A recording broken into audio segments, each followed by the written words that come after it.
Sorry about the dog. He never does that, the Navy SEAL said as his canine suddenly lunged forward, pulling hard on the leash toward the waitress in the crowded restaurant. She took a step back, her eyes flickering with a momentary flash of something deep before returning to a mask of calm. "It's okay," she whispered, her hand tightening around the tray. The dog stopped dead in front of her and then unexpectedly sat down. No growling, no guarding. He was waiting for a command. The SEAL frowned. This K9 only did that for one person. Someone he believed was gone. Sophia Blake was 26 years old, but her eyes carried the weight of a century lived in the shadows. She worked at the Rusty Anchor, a busy, grease-stained diner on the edge of a coastal town known for its heavy military presence. To the locals and the regular sailors, Sophia was just a ghost in a faded blue apron. She was quiet, almost entirely silent, moving through the chaotic lunch rushes like a shadow against the peeling wallpaper. Sophia wasn't the kind of waitress who made small talk or flirted for better tips. She was the one who worked the double shifts that nobody else wanted, the ones that ended long after the moon had peaked. She was the one who took the difficult tables, the angry drunks, the grieving widows, or the demanding tourists who treated her like furniture. Her co-workers thought she was too cold or simply lacked a real personality. They didn't see the way her eyes never stopped scanning the room, measuring the distance to every exit and noting the weight of every customer's stride. She lived a life of extreme, almost robotic discipline in a tiny one-room apartment above the diner. Every movement she made was economical, precise, and intentional. Sophia never argued. She never raised her voice, even when she was insulted. When a customer complained about a cold cup of coffee, she simply replaced it with a calm, vacant nod. She seemed content to be invisible, a small cog in a massive machine that didn't care to know her name or her history. But Sophia had secrets that were buried deeper than the cold Atlantic floor. She had a routine that involved checking the heavy deadbolts on her door exactly 3 times before sleeping. She had thick, jagged scars on her shoulders that she never showed to anyone, not even in the height of summer. And most importantly, she had a memory of a life she had tried to delete, a life filled with fire, barking, and the sound of helicopters in the night. One Tuesday afternoon, the heavy wooden door of the diner creaked open with a groan. In walked a man who radiated a quiet, terrifying authority. He was tall, built like a mountain of solid granite, with a face carved from years of exposure to harsh winds and harsher realities. He was dressed in civilian clothes, but anyone with eyes could see he was high-level military. Walking beside him on a short tactical lead was a Belgian Malinois, a high-drive military K9 that looked like a coiled spring of fur and muscle. The dog wore a professional tactical harness, and his eyes were like golden lasers, scanning the room for threats with a focus that no normal pet could ever possess. This was Ares, one of the most highly decorated and intelligent animals in the special operations community. The soldier was Daniel Hayes, a Navy SEAL on a rare week of administrative leave. Daniel looked for a quiet booth in the far corner, hoping for a peaceful meal away from the noise of the base. The restaurant was loud, filled with the cladding of silverware and the low hum of dozens of overlapping conversations. Sophia saw them enter from the corner of her eye, and for the first time in 3 years, her heart, usually a steady, frozen drum, skipped a single violent beat. She took a deep, shaky breath, adjusted her heavy tray, and forced herself to walk toward their table. She told herself she was just a waitress. She told herself the past stayed dead. As she approached within 5 feet, something happened that Daniel Hayes had never seen in all his years of working with Ares. The Nam, trained to ignore all distractions and stay focused solely on his handler, went completely rigid. His ears pinned back, and his nose twitched frantically as he caught a scent he thought had been lost to the wind. Suddenly, Ares lunged toward Sophia, not with aggression, but with a desperate need to get close to her. Daniel had to wrap the thick leash twice around his forearm to keep the dog from knocking her over. Sophia froze.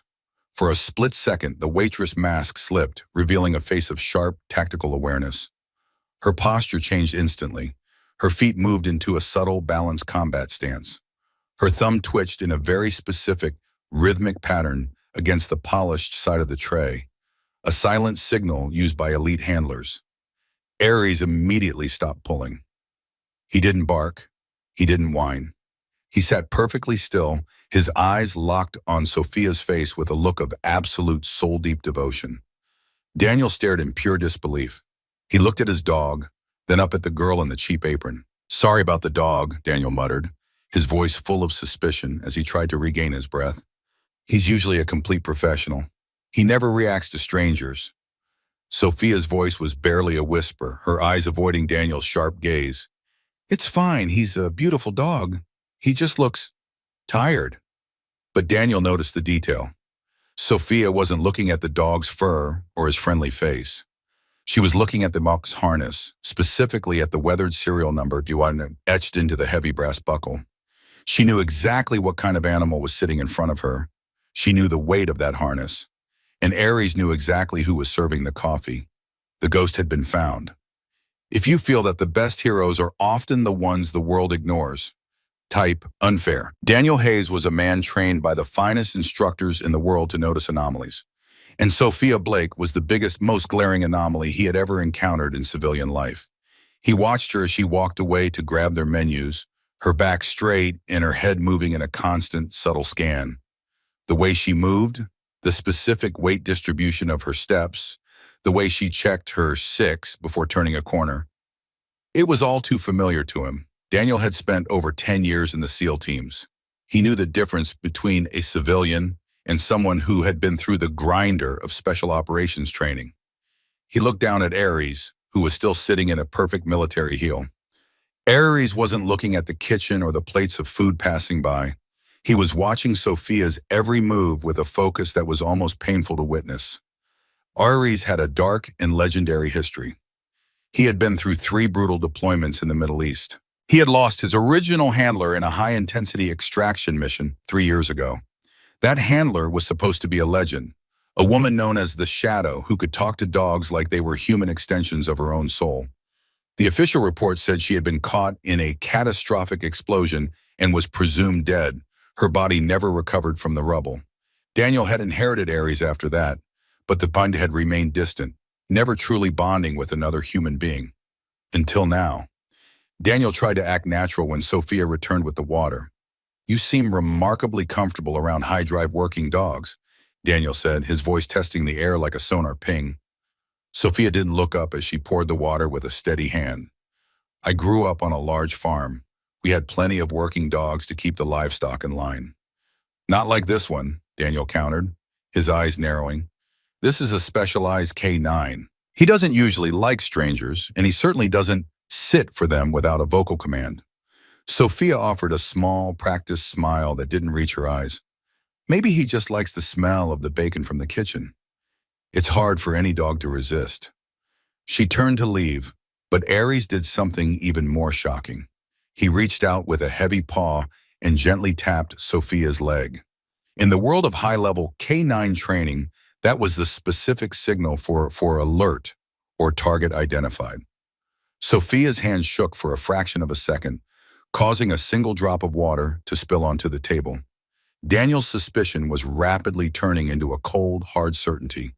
He was about to ask another, more direct question, but he was interrupted by a sudden commotion near the bar. A group of rowdy men, clearly looking for trouble after a long day of drinking, were harassing the younger hostess. The leader was a massive man, fueled by cheap whiskey and a very bad attitude. He was shouting, causing the other customers to look away in fear, praying they wouldn't be the next target. The manager of the diner tried to step in and de-escalate the situation, but the big man shoved him back against the counter easily. The atmosphere in the room turned toxic and dangerous in an instant. Daniel began to stand up, his combat instincts taking over. He was ready to end the situation quickly, violently, and efficiently. But Sophia was faster. She didn't run. She didn't scream for help. She walked directly into the center of the conflict, holding a tray of dirty dishes like it was a shield. "Sir," she said, her voice low but carrying a strange, vibrating authority that seemed to cut through the man's drunken rage. "You're disturbing the other guests. I'm going to have to ask you to leave the premises immediately." The man laughed, looking down at the little waitress with a sneer. "And what exactly are you going to do about it, sweetheart? You going to throw a muffin at me?" He reached out with a thick hand to grab her arm, but Sophia moved with a speed that the human eye could barely follow in the dim light of the diner. She didn't strike him with a fist. She used a simple, elegant joint lock, using his own forward momentum against him. In one fluid, terrifyingly professional motion, the giant man was forced to his knees on the floor, his arm pinned painfully behind his back. She wasn't using brute strength. She was using high-level tactical combatives. The other men in the group froze, paralyzed and confused by how their leader was suddenly neutralized by a girl half his size. Sophia leaned in and whispered something into the man's ear, something short and sharp. Whatever she said made the man's face turn a sickly shade of pale. She released him and pointed toward the door with a steady finger. The men didn't argue. They didn't even look back. They grabbed their coats and scrambled out of the diner like frightened children. The entire restaurant fell into a stunned silence. Sophia simply picked up her tray, wiped a smudge off her apron, and went back to her station as if she had just cleared a table. But Daniel Hayes had seen everything. He had seen the Krav Maga technique. He had seen the way she controlled the room's perimeter with her eyes while the man was down. He looked at Aries. The dog's tail gave a single, happy, knowing thump against the floor. Daniel realized he wasn't looking at a waitress who knew about farms. He was looking at a ghost who had come back from the grave to serve coffee. The mystery of Sophia Blake was about to explode into a reality he wasn't prepared for. If you ever thought someone was ordinary, only to find out they were extraordinary. Type, I was wrong. The dinner rush finally ended, but the tension in Daniel's chest only grew heavier. He waited in the parking lot until Sophia's shift was officially over. He watched her walk out the back service door into the dark, narrow alleyway behind the diner. Daniel followed at a safe distance, with Aries leading the way with a purposeful, silent pull on the leash. As they rounded the corner into the shadows, Sophia was already waiting for them. She was leaning against a damp brick wall, her arms crossed over her chest, looking perfectly at home in the darkness. She wasn't holding a tray or wearing an apron anymore. She looked like a predator in her own right, her eyes sharp and cold. You shouldn't have followed me, Daniel, she said, her voice finally dropping the soft waitress act and taking on the rasp of a soldier. You shouldn't be alive, Sophia, Daniel replied, stepping into the dim amber light of a flickering street lamp. The classified records say Specialist Sophia Blake was killed in action during Operation Nightfall. They even had a ceremony for you. The records are wrong about a lot of things, she said coldly, her eyes scanning the rooftops above them. Daniel stepped closer, but Aries broke free from his grip. The dog ran to Sophia, jumping up and whining with a frantic joy that Daniel had never seen in 3 long years. Sophia dropped her guard completely. She knelt down in the dirt of the alley and buried her face in the dog's thick neck. Hey, boy, she whispered, her voice finally breaking. I missed you too. I'm so sorry I left you. Daniel felt a heavy lump in his throat. Why, Sophia? Why did you disappear? Your team, they mourned you for months. Aries almost had to be put down because he stopped eating. He was waiting for you to come through the door. Sophia stood up, her face hardening again into a mask of stone. The mission wasn't just a failure, Daniel. It was compromised from the inside. I didn't just disappear. I was left behind as a distraction. Twist 1, the betrayal. Sophia revealed that during the mission, a high-ranking officer in the command center had leaked their exact coordinates to the enemy. Her team had been wiped out in seconds. She had been blown into a deep ravine by an RPG and had crawled for 3 days through enemy territory to survive. When she finally made it to a secret safe house, she realized that if she returned, the people who betrayed her would simply finish the job to keep her quiet. She chose to stay dead to protect the only family she had left. But there was a second twist that Daniel didn't see coming. One that made his blood run cold. Aries wasn't just my dog, Daniel, Sophia said, looking him directly in the eye. He was the only silent witness. He has a microchip with encrypted thermal data stored in a hidden compartment in his tactical collar. On the data that proves exactly who gave the order to fire on our position. Daniel reached for Aries' collar, but Sophia stopped him with a firm hand. Not here. They've been tracking Aries for years, hoping he would lead them to me. That's why you were sent to this specific town for your leave, wasn't it? Your CO suggested this diner. Daniel froze. He realized with its yet a jolt of horror that his vacation hadn't been a coincidence at all. He had been used as a bloodhound without even knowing it. Suddenly, the sound of screeching tires echoed at both ends of the alley. Two black SUVs with tinted windows pulled in, blocking both exits. Men in tactical gear, but without any official military insignia, jumped out with suppressed rifles raised. They weren't there to arrest anyone. They were there to erase the last of the evidence. Daniel drew his sidearm, but he was outnumbered 10-1 in a narrow kill box. "Get behind the dumpster," Daniel shouted to Sophia, but Sophia didn't hide. She let out a sharp, piercing whistle, a frequency Ares knew by heart. Ares didn't wait for a command from Daniel. The dog launched into the air, a blur of fur and teeth, targeting the lead gunman with terrifying precision. Sophia moved like a whirlwind of lethal intent. She grabbed a heavy metal pipe from a nearby construction bin and engaged the closest attacker. Her movements were a terrifyingly beautiful display of Spec Ops training and raw survival instinct. She took down 3 men before they could even level their weapons at her. Daniel fired, providing suppressive cover as they moved toward his reinforced truck. The coordination between Sophia and Ares was flawless, like they were 2 parts of the same soul. Moving in a deadly dance they had practiced 1,000 times. They fought their way through the first wave of attackers, and Daniel realized he wasn't protecting a waitress. He was fighting alongside a living legend. As they scrambled into the truck and sped away into the night, Sophia looked back at the burning SUVs in the rearview mirror. "It's over now," Daniel said, his breath heavy with adrenaline. "No," Sophia replied, looking at the dog in the back seat, who was finally resting his head on her lap. "It's just beginning. We have the proof. Now we have to make sure the right people see it before they find us again." Daniel looked at the waitress sitting in his passenger seat. He realized that everyone who had ever looked down on her at the diner, everyone who had treated her like she was nothing, was a fool. The most dangerous person in the state had been serving them eggs and bacon for 3 years. And she was finally ready to stop serving and start leading the hunt. If you have ever owed a debt to someone who risked everything in silence, type, "I am indebted." They didn't go to a local police station, and they certainly didn't go back to the military base. Sophia led Daniel to a hidden, reinforced bunker she had prepared over the last 3 years, located deep in the coastal woods and disguised as a derelict hunting cabin.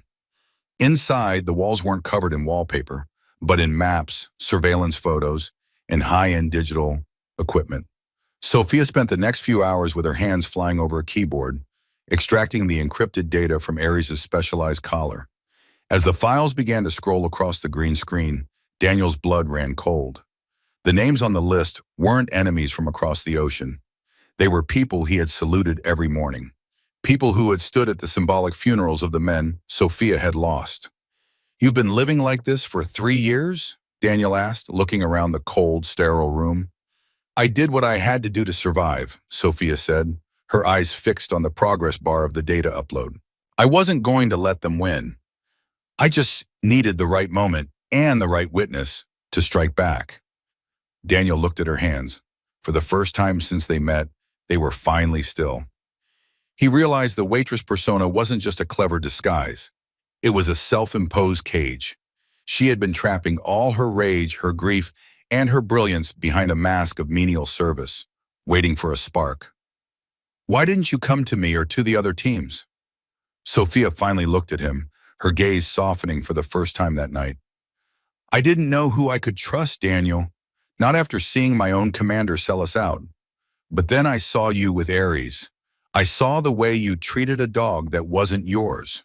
A man who takes care of a broken, grieving dog is a man who still has a soul worth trusting." The next morning, they made their move with the precision of a surgical strike. Using the data Sophia had recovered, Daniel contacted the only person he knew was absolutely clean, a retired admiral with a reputation for integrity and nothing left to lose. By noon, the military, police, and federal agents were mobilized. The traitors, the men who had profited from the deaths of Sophia's team, were arrested in a massive, coordinated sweep across 3 different states. The news of Sophia Blake's resurrection began to leak through the ranks like a wildfire. The ghost of Operation Nightfall was back, and she brought justice with her. But Sophia didn't want a parade. She didn't want her picture on the evening news or a medal pinned to her chest in front of a crowd. She stood in the Admiral's private office, wearing her old, dusty uniform for the first time in years, feeling the weight of the fabric. Daniel stood beside her, his heart full of a respect he couldn't put into words. "You're a hero, Sophia," the Admiral said, his voice thick with genuine emotion. "We owe you a debt we can never truly repay. You're being officially reinstated with full honors and back pay." Sophia looked at the medals sitting on the desk, then down at Ares, who was sitting contentedly at her feet. "I didn't do it for the honors, sir," she said quietly. "I did it for my team, and I did it for him. He deserved to have his handler back." Daniel walked her out of the building. The sun was bright, and for the first time, the salt air didn't smell like decay and secrets. It felt light. The crushing weight she had been carrying for 3 years was finally gone. "So, what now?" Daniel asked, leaning against his truck. "Back to the diner for the breakfast shift?" Sophia laughed, a real, genuine, and beautiful sound that made Daniel smile. "I think I'm officially done with serving coffee and taking insults, Daniel. I think it's time I started training the next generation of handlers. Ares and I have a lot of knowledge to pass on." "And Ares?" Daniel asked, though he already knew the answer. Sophia looked down at the dog. Ares looked up at her, his eyes bright and full of a life that had been missing for years. "He's staying exactly where he belongs. We've got a lot of lost time to make up for. If you believe that the strongest people are the ones who have survived the most, type, I will live well." 6 months later, a brand new state-of-the-art training facility opened at the Special Warfare Center. It wasn't named after a politician or a general. It was named after the team Sophia had lost in the valley. Sophia was the lead instructor, her name now a whispered legend among the K-9 community and special forces alike. Daniel often visited the facility on his days off. He would stand by the fence and watch her work with the young sailors in their new den. She was tough, demanding, and brilliant, but she was no longer a ghost. She was a mentor. She was a leader. She was finally living in the light. One evening, after the last class of the day had finished, Daniel and Sophia sat on the grass of the training field. Ares was running in the distance, chasing a ball with the wild, unbridled energy of a puppy who had forgotten his scars. "Do you ever miss it?" Daniel asked quietly. "The quiet life? Being invisible?" Sophia shook her head, watching the sunset reflect off the water. "No, I realized that peace isn't about being invisible or hiding from the world. It's about being exactly who you were meant to be, regardless of the Waitress. I spent 3 years hiding because Yerte was afraid of the dark. I forgot that I was the one who was trained to hunt in it."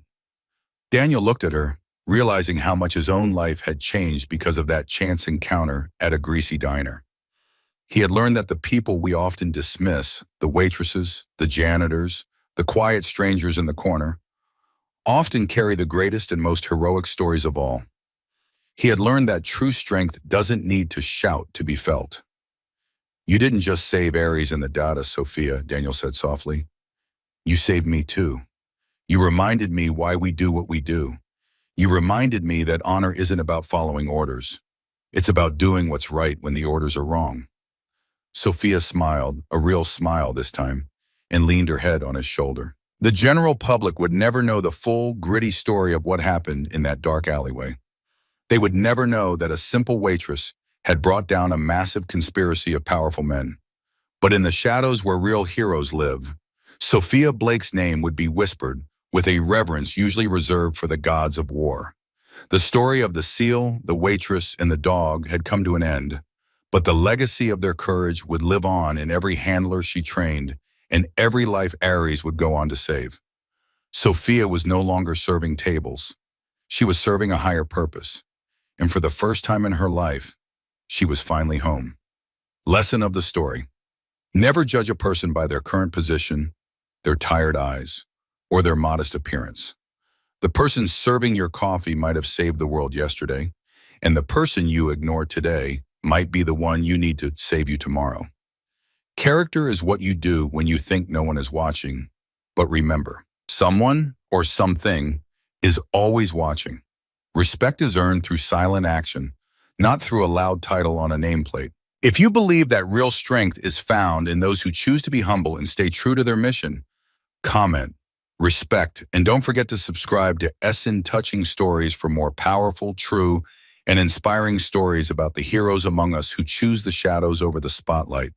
Thank you for watching, and stay vigilant.